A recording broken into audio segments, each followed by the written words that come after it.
അല്ല മോളെ എന്താ കുത്തുന്നിരുന്നിട്ട് ഞാൻ വന്നത് വലുത് അറിഞ്ഞില്ല.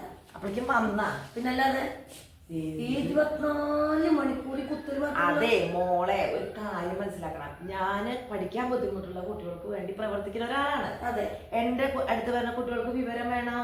വേണം. അല്ലാതെ നിന്റെ പോലെ കലക്കല പറഞ്ഞാൽ മതിയാ? പറഞ്ഞിട്ട് കാര്യമില്ല പൊന്നു മോളെ.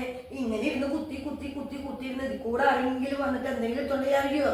ഒരു മനുഷ്യൻ വന്നിരുന്നത് അറിഞ്ഞിട്ടില്ല. നമ്മുടെ ശ്രദ്ധ ഇതിലേക്ക് അത്രയ്ക്ക് ഉണ്ടായാലാണ് എന്റെ കുട്ടിയോട് വളരെ നല്ല മാർക്ക് വാങ്ങുള്ളൂ. അതിന് വേണ്ടി നമ്മള് ബുദ്ധിമുട്ടുന്നത് മുഴുവൻ. അതൊന്നും കുഴപ്പമില്ല, കുറച്ച് ശ്രദ്ധയും വേണം. ശരി, ഞങ്ങൾ തിരിഞ്ഞു കേട്ടോ, അല്ലെങ്കിൽ എന്റെ കഴുത്ത് വരികയോ ദൈവേ. ഞങ്ങൾ ചോദിക്കാൻ വേണ്ടിട്ട് സത്യം എപ്പോഴാണ് ഞാൻ വന്നത്. ഇപ്പൊ എന്തൊക്കെ കുഴപ്പം? നിങ്ങളെ എന്ന് വരില്ലാന്ന് പറഞ്ഞത്. ഞാൻ വരും, എന്റെ വീടത്.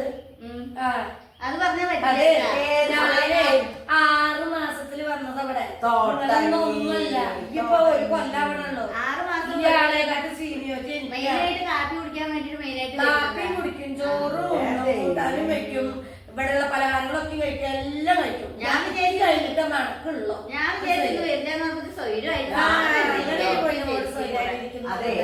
അതെ, രണ്ടാളും മഴ വയ്ക്കും. എന്തിനാ വന്നു? ലീവാന്ന് പറഞ്ഞതാണ്. പക്ഷെ എനിക്ക് ഇവിടെ കുറച്ച് സാധനങ്ങൾ കൊണ്ടുപോയി. അത് പറ്റില്ല. എന്ത് സാധനം ലിസ്റ്റ് എഴുതി തന്നിട്ട് വേണമെങ്കിൽ കൊണ്ടുപോകും. ഞാൻ കൊണ്ടുപോയ സാധനങ്ങൾ ഇവിടെ കൊണ്ടുപോയി. മറ്റുള്ളവർ കൊണ്ടുപോയ സാധനം പോണെന്ന് അറിയുന്നുണ്ടാ? ഇത്ര വലിയ സിനിമാക്കാര് വന്നു, ഷൂട്ടിങ്ങുകാര് വന്നു, ഒരു മുതൽ ഇവിടുന്ന് പോയിട്ടില്ല. ഉഷയുടെ കണ്ണില്ല. ക്യാമറ CCTV നാളെ ക്യാമറ വെക്കാൻ വെക്കണല്ലോ. പക്ഷെ ഒരു സാധനം ഇവിടുന്ന് കൊണ്ടുപോയില്ല. ഇവിടെ ഞാൻ ഉണ്ടെന്നുണ്ടെങ്കിൽ ഒരു മുതൽ ഇവിടുന്ന് പോയില്ല. ഒരാള് പള്ളിയായാലും ഇങ്ങനെ കടന്ന് മറ്റടി ഇങ്ങനെ കിടന്നു തുടങ്ങണ നല്ല ബോധമുണ്ട്. അതിൽ കൂടെ ആൾക്കാർ ഇങ്ങനെ പോകണ്ട, ഒരു ബോധവും ഇല്ല. ഇല്ല, അത് പറഞ്ഞ സമ്മതിക്കാതെ മോളെ. ചെറുത്തിൽ ഇതും വെക്കും, ഇങ്ങനെ നോക്കിയിട്ട് കിടക്കും. ഇതും തോണ്ടും, ഇങ്ങോട്ടും തോണ്ടും. രണ്ടാളും തോണ്ടിരിക്കുക. പൈസ സമയം പോകാനല്ല, ഞാൻ എന്റെ കുട്ടികൾക്ക് വേണ്ടി. അവളെന്താ ചെയ്യണ? അവള് ഹോം നേഴ്സ് ആയതുകൊണ്ട് അവളെ അമ്മമ്മക്ക് എന്തൊക്കെ വേണം അതന്നെയാണ്. ചേച്ചി ശരിയെ കുട്ടികൾക്കാ. ഇവള് വെറുതെ തോണ്ടി ഓരോക്കെ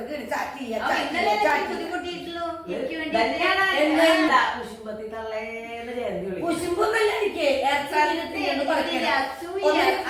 ഒരസൂയില്ല. അങ്ങടെ ചെരിഞ്ഞിട്ടുണ്ടെങ്കിൽ അവിടെ ഒഴിഞ്ഞു, ഇപ്പഴത്തേക്കാ ചെരിഞ്ഞാൽ ഇങ്ങടെ ഒഴിഞ്ഞു. എന്ത് പണിക്ക് പോയിട്ടെന്നാ പറയുന്നത്? വെറുതെ മെനങ്ങാണ്ടെങ്കിൽ ഇരുന്നിട്ട് തോണ്ടാനാ. അതൊരു പണിയാണ് ഇപ്പോ.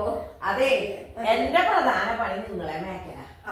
നിങ്ങളെ തല്ലും നിങ്ങളെ കുത്തും തേക്കലാണ് ഞങ്ങളുടെ പണി. മനസ്സിലായ? അപ്പൊ ഇന്നിപ്പോ രാവിലെ വന്ന അവസ്ഥക്ക് കാര്യം ചെയ്യാം. നല്ലൊരു കൂട്ടാൻ ഞങ്ങൾക്ക് അങ്ങനെ ഉണ്ടാക്കി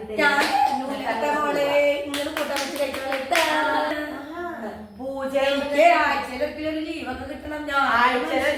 കൃത്യമായിട്ട് ലീവ് തരുന്നുണ്ട്. ഒരു മനുഷ്യ സ്ത്രീ ഞാന് ലീവ് എടുക്കാണ്ട് വല്ലോടത്ത് വന്ന് വർത്താനം പറഞ്ഞിരിക്കും.